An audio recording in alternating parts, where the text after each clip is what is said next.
Hello students, अगर आपने हमारा चैनल अभी तक सब्सक्राइब नहीं किया है तो सब्सक्राइब कीजिए और बेल आइकन पे क्लिक कीजिए लेटेस्ट वीडियो सबसे पहले देखने के लिए। वेलकम स्टूडेंट, अपनी कॉमर्स क्लास में जो प्रीवियस टॉपिक जो हमने कंप्लीट किया था that is average profit. Goodwill का एवरेज प्रॉफिट हमने डिस्कस किया था।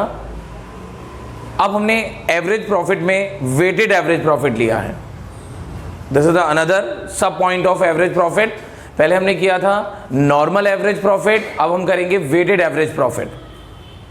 प्रीवियस वीडियो हमारी नॉर्मल एवरेज प्रॉफिट को लेकर थी, अब हमारी वेटेड एवरेज प्रॉफिट को लेकर है। यस, तो हम डिस्कस करते हैं ये वेटेड एवरेज प्रॉफिट क्या है। See, in weighted method weight is assigned to each year. Normal profit of each year is multiplied with the assigned weight to determine the value of weighted profit. हम अपने previous years के profit को previous year के normal business profit को multiply करते हैं assigned weight से. Yes, then weighted profit as well as the weights are total. उसके बाद हम अपने वेटेड प्रॉफिट का और वेट्स का टोटल करते हैं और वेटेड प्रॉफिट में वेट्स का डिवाइड करके हम क्या निकाल लेते हैं, वेटेड एवरेज प्रॉफिट. हमने प्रॉफिट्स को वेट क्यों दिए लास्ट ईयर को, समझिएगा. सपोज हमें पिछले 4 ईयर का आपको प्रॉफिट दिया है, अब आप उसका एवरेज निकाल रहे हैं, तो आपके प्रॉफिट की सबसे ज्यादा प्रॉफिट आने की प्रोबेबिलिटी कौन सी है, जो आपका रीसेंट प्रीवियस ईयर है, रीसेंट वाला. क्योंकि पिछले 4 साल वाला प्रॉफिट आने की प्रोबेबिलिटी बहुत कम है और सबसे जो लेटेस्ट ईयर होगा उसकी प्रोबेबिलिटी सबसे ज्यादा है. तो हम ऐसे ही अपने वेट्स असाइन करते हैं. सबसे हाईएस्ट वेट असाइन किया जाता है अपने रीसेंट पास्ट ईयर को, जिसके होने की प्रोबेबिलिटी या जिसके आने की प्रोबेबिलिटी सबसे ज्यादा है. मैंने स्टार्टिंग वीडियो से ही बोला है, गुडविल इज एक्चुअल में एक्सपेक्टेड प्रॉफिट. तो हम कौन सा प्रॉफिट सबसे ज्यादा एक्सपेक्ट करेंगे, जो रीसेंट पास्ट ईयर का है रेदर देन जो पिछले 4 साल वाला है. जबकि नॉर्मल एवरेज प्रॉफिट में क्या होता है, नॉर्मल एवरेज प्रॉफिट में सबका आने का प्रोबेबिलिटी सेम हो जाता है, एक्सपेक्टेशन सेम हो जाता है, क्योंकि हम नॉर्मल एवरेज प्रॉफिट निकालते हैं तो सबको सेम वेट देते हैं. बट वेटेड एवरेज प्रॉफिट में हम सबसे हाईएस्ट वेट देते हैं अपने रीसेंट पास्ट ईयर को. It is written also, see, more weight is assigned to recent past year because it is most likely profit in future. जो सबसे ज्यादा हमें आने की प्रोबेबिलिटी है वो प्रॉफिट हमारा. ठीक है, अब इसमें हमारा ये थोड़े से स्टेप्स हैं. First we will calculate the normal business profit, और अगर आपको नॉर्मल बिजनेस प्रॉफिट गिवन है, कोई एडजस्टमेंट गिवन नहीं है, then no need to take this first step. Second, then select the weights to be assigned. If last 4 year profit, then 1, 2, 3, 4. If last 5 year profit, then 1, 2, 3, 4, 5. जो सबसे highest wait है वो हमने दिया सबसे रीसेंट ईयर को. Then calculate weighted average normal profit and then after the value of goodwill. अब हम इसको न्यूमेरिकली सॉल्व करेंगे. This is the question regarding weighted average profit. X and Y are partner sharing profit equally. They admitted Z into partnership. It was agreed to value goodwill at 3-year purchases following weighted average profit method on the basis of past 5 years profit. Past 5 year profits are given. You can see.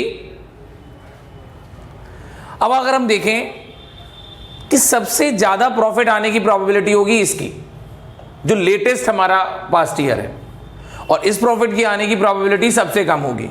जबकि हम average जो normal average profit निकालते हैं उसमें हम सबका add करके division कर देते हैं 5 का. पर वेट्स में हम क्या करेंगे, हम पहले इन्हें वेट्स देंगे 1, 2, 3, 4, 5. तो सबसे हाईएस्ट वेट हमने दिया सबसे प्रीवियस वाले ईयर का, और सबसे लोएस्ट वेट दिया जो सबसे पहला ईयर है हमारा. there was an abnormal loss of rupees 30,000 during the year 2015. There was an abnormal gain of rupees 20,000 during the year 31st March 2016. One more, the closing stock as on 31st March 2018 was overvalued by rupees 30,000. In 2018, the closing stock was overvalued. So these are the three adjustment. तो first of all आप इसको normal business profit बनाएंगे first of all, then you will assign these weights, then you will calculate the weighted average profit, then average weighted average profit, and then you will calculate the goodwill. Okay student? Okay, अब हम इसका solution देखेंगे. इसको हमने दो step में भी solve किया. सबसे पहले हम निकालेंगे अपना normal profit. These profits are not normal because if these adjustments are given, so these are not the normal profit. तो फर्स्ट स्टेप हम क्या लेंगे, हम अपने इन प्रॉफिट्स को नॉर्मलाइज करेंगे. कैसे करेंगे? जैसे 2015 में उन्होंने कहा there is abnormal loss. Abnormal loss 2015 में क्या हो गया होगा? लेस हो गया होगा. अब हम उसे क्या कर देंगे? ऐड कर देंगे. इट इज 210 हो गया. No adjustment regarding 2016, that will same 160. 2017 का हमें प्रॉफिट दिया हुआ है 250 एंड इट इज रिटन बच्चों कि there was a normal gain of rupees 20,000. आपने गेन अपने P&L के क्रेडिट में लिख दिया होगा और अपना प्रॉफिट उससे इंक्रीज कर लिया होगा 2017 में. Now for calculating goodwill you reach normal profit, normal business profit, not any other profit. So this abnormal profit will deduct. ये आ गया 2,30,000 2017 का profit normal. Now in 2018 your closing stock overvalued by 30,000. 2018 में अगर आपका प्रॉफिट ओवरवैल्यूड हो गया होगा तो आपने क्लोजिंग स्टॉक ट्रेडिंग अकाउंट में एक्चुअल से ज्यादा लिख दिया. तो आपको अपना प्रॉफिट क्या करना होगा? 2018 का प्रॉफिट रिड्यूस करना होगा बाय 30,000. बट 2018 का क्लोजिंग स्टॉक 2019 का ओपनिंग स्टॉक बना होगा और वो भी ओवरवैल्यूड हो गया होगा. और अगर ओपनिंग स्टॉक ओवरवैल्यूड हो जाता है तो हमारा प्रॉफिट क्या हो गया होगा? कम हो गया होगा. अब आपको उसी रुपए से प्रॉफिट को अपना बढ़ाना है. ठीक है, ये इस तरह ही चलेगा हमेशा. अगर इस साल हमारा क्लोजिंग स्टॉक ऐड होता तो अगले साल लेस होता. इस साल लेस हो रहा है तो अगले साल ऐड होगा क्योंकि क्लोजिंग अगले साल का ओपनिंग बनता है. Is that clear? फिर नॉर्मल प्रॉफिट आपके हाथ में आ गए. आप निकालेंगे वेटेड प्रॉफिट. कैसे निकालते हैं वेटेड प्रॉफिट? आपने नॉर्मल प्रॉफिट लिख लिया और अपने नॉर्मल प्रॉफिट्स को आपने वेट्स दिए 1, 2, 3, 4, 5. सबसे हाईएस्ट वेट दिया आपने अपने रीसेंट पास्ट ईयर को और सबसे लोएस्ट वेट दिया आपने 2015 की प्रॉफिट को जिसके आने की प्रोबेबिलिटी सबसे लीस्ट है. अब आपने इनका मल्टीप्लाई किया, आपका वेटेड प्रॉफिट आ गया. Each normal profit will multiply by these weights. फिर आपने वेटेड प्रॉफिट का टोटल किया, दैट इज 42 लाख और आपके वेट्स का टोटल आ गया 15 लाख. 15 इसका वेट्स का. वेटेड एवरेज प्रॉफिट कैसे निकलेगा? Total of weighted profit which is 42 lakh divided by weights which is 15. 42 lakh में हमने 15 का डिवाइड किया, हमारा वेटेड एवरेज प्रॉफिट आ गया 2,80,000. अब हम गुडविल कैलकुलेट करेंगे. Weighted average profit into number of year purchase. Weighted average profit अभी हमने निकाला 2,80,000 और नंबर ऑफ ईयर परचेज यहां पर दे रखा है 3. ठीक है, तो 3 का मल्टीप्लाई कर दिया, दिस इज 8,40,000. गुडविल आ गई हमारी 8,40,000. नेक्स्ट हम लोग मेथड करेंगे सुपर प्रॉफिट मेथड. हमारा मेथड है नेक्स्ट सुपर प्रॉफिट मेथड. हमने एक एवरेज प्रॉफिट मेथड कंप्लीट कर लिया. In this method goodwill is based on super profit. बच्चों सुपर प्रॉफिट क्या है? सुपर का मतलब है एवरेज से जो हमारा बिजनेस एवरेज प्रॉफिट कमा रहा है, एक्चुअल प्रॉफिट कमा रहा है, वो प्रॉफिट नॉर्मल प्रॉफिट से जितना ज्यादा है, that is called super.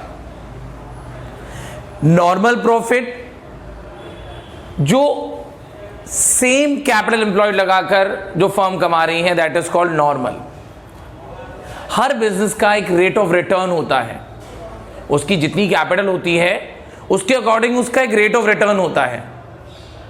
Normally business इतना प्रॉफिट कमाता है, बट हमारा प्रॉफिट अगर नॉर्मल प्रॉफिट से जितना ज्यादा कमाएगा, हमारा बिजनेस जितना प्रॉफिट ज्यादा कमाएगा, that difference is called super profit. बच्चों, हमारा जो सुपर प्रॉफिट है वो एक्चुअल में गुडविल की वजह से ही तो है। इसका मतलब हम एक्स्ट्रा प्रॉफिट कमा पाते हैं बिकॉज हमारे बिजनेस की गुडविल है। तो कहीं ना कहीं गुडविल रिलेटेड होती है हमारे एक्स्ट्रा प्रॉफिट से, या यूं कहें कि एक्स्ट्रा प्रॉफिट रिलेटेड होता है हमारी गुडविल से। तो इस मेथड में एक्चुअल में आपका जो गुडविल है वो सुपर प्रॉफिट के बेस पर है। सुपर प्रॉफिट को निकालने का फॉर्मूला है एवरेज प्रॉफिट।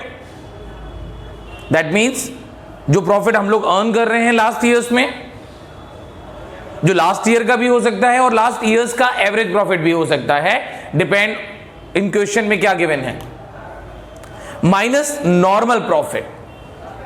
नॉर्मल जितनी कैपिटल हमारे बिजनेस में लगी हुई है, जितनी कैपिटल हमारे बिजनेस की इंप्लॉयड है, उसके अकॉर्डिंग हमारे बिजनेस का जो नॉर्मल रेट ऑफ रिटर्न है, हम कितना प्रॉफिट कमा सकते हैं नॉर्मली, या हमारी जैसी जो कैपिटल एम्प्लॉयड वाले बिजनेस हैं वो कितना प्रॉफिट कमा रहे हैं, दैट इज नॉर्मल प्रॉफिट। इसको निकालने का फॉर्मूला हमारे पास है normal profit equal to capital employed. Capital employed मतलब जितना पैसा हमारे बिजनेस में लगा है into NRR। NRR normal rate of return. Normal profit कमाने के लिए जो हमारा रिटर्न रेट है दैट इज NRR। अगर हम अपनी कैपिटल एम्प्लॉयड पर वो normal rate of return put करते हैं तो हमारा नॉर्मल प्रॉफिट आ जाता है। बट हमारा बिजनेस तो नॉर्मल से ज्यादा कमा रहा है ना, हमारा बिजनेस तो एवरेज प्रॉफिट कमा रहा है, ये वाला प्रॉफिट कमा रहा है, तो इसके बीच का जो डिफरेंस है वो हमारा सुपर प्रॉफिट है। और अगर हम सुपर प्रॉफिट में नंबर ऑफ ईयर परचेज का मल्टीप्लाई कर दें तो हमारा गुडविल आ जाएगा। जैसा कि पिछले टॉपिक्स में हमने डिस्कस किया, अगर हमारा गुडविल नॉर्मल एवरेज प्रॉफिट पर है तो super number of year purchase का मल्टीप्लाई करते हैं नॉर्मल एवरेज प्रॉफिट में। वेटेड प्रॉफिट मेथड है, वेटेड एवरेज प्रॉफिट मेथड है, तो उसमें हम नंबर ऑफ ईयर परचेज का मल्टीप्लाई करते हैं वेटेड एवरेज प्रॉफिट में। और सुपर प्रॉफिट मेथड में हम नंबर ऑफ ईयर परचेज का मल्टीप्लाई करेंगे सुपर प्रॉफिट में।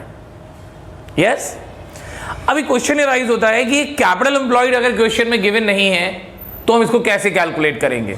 अगर ये क्वेश्चन में गिवन है that is more good, but अगर नहीं गिवन है तो हमें इसे कैलकुलेट करना पड़ेगा बच्चों। इसे कैलकुलेट करने के बच्चों हमारे पास दो अप्रोचेस हैं, एसेट्स अप्रोच, लायबिलिटीज अप्रोच। बच्चों आप नहीं डिसाइड करोगे कि आपको कौन सी अप्रोच लगानी है, आपकी चॉइस नहीं है। वो क्वेश्चन में जिस तरह के आइटम्स गिवन होंगे हम उसके अकॉर्डिंग डिसाइड करेंगे कि हमें एसेट्स अप्रोच से निकालना है कैपिटल एम्प्लॉयड या लायबिलिटीज अप्रोच से निकालना है। अगर हम एसेट्स अप्रोच की बात करते हैं तो हमारा कैपिटल एम्प्लॉयड कैसे निकलेगा, all assets but except goodwill, non trade investment और फिक्टिशियस एसेट्स। हमारी सारी एसेट लेनी है हमें, पर उसमें हमें गुडविल अगर ऑलरेडी गिवन है वो नहीं लेना, नॉन ट्रेड इन्वेस्टमेंट नहीं लेने और फिक्टिशियस एसेट्स नहीं लेना। फिक्टिशियस एसेट मतलब डेबिट बैलेंस ऑफ P&L और advertisement suspense account minus outside liabilities, तो हमारी कैपिटल एम्प्लॉयड आ जाएगा। और अगर हम लायबिलिटीज अप्रोच के थ्रू निकालेंगे then capital plus reserves, goodwill if any उसे माइनस कर देंगे, फिक्टिशियस एसेट्स हैं उसे भी माइनस कर देंगे और नॉन ट्रेड इन्वेस्टमेंट भी माइनस कर देंगे। तो हमारा आ जाएगा capital employed by liabilities approach, और इसमें capital employed by assets approach. फिर हम कैपिटल एम्प्लॉयड में NRR पुट करके नॉर्मल प्रॉफिट निकालेंगे, फिर हम एवरेज प्रॉफिट कैलकुलेट करेंगे या गिवन है अगर तो उस एवरेज में से हम नॉर्मल लेस कर देंगे तो सुपर प्रॉफिट आ जाएगा, और फिर सुपर प्रॉफिट में अगर हम नंबर ऑफ ईयर परचेज का मल्टीप्लाई कर देंगे तो गुडविल आ जाएगा हमारा। Is that clear? हमने सुपर प्रॉफिट के सारे न्यूमेरिक मतलब सारे फॉर्मूलाज डिस्कस कर लिए। अब इसके जो न्यूमेरिकल पार्ट है वो हम अपनी नेक्स्ट वीडियो में डिस्कस करेंगे along with the next method which is capitalization method. Okay, thank you.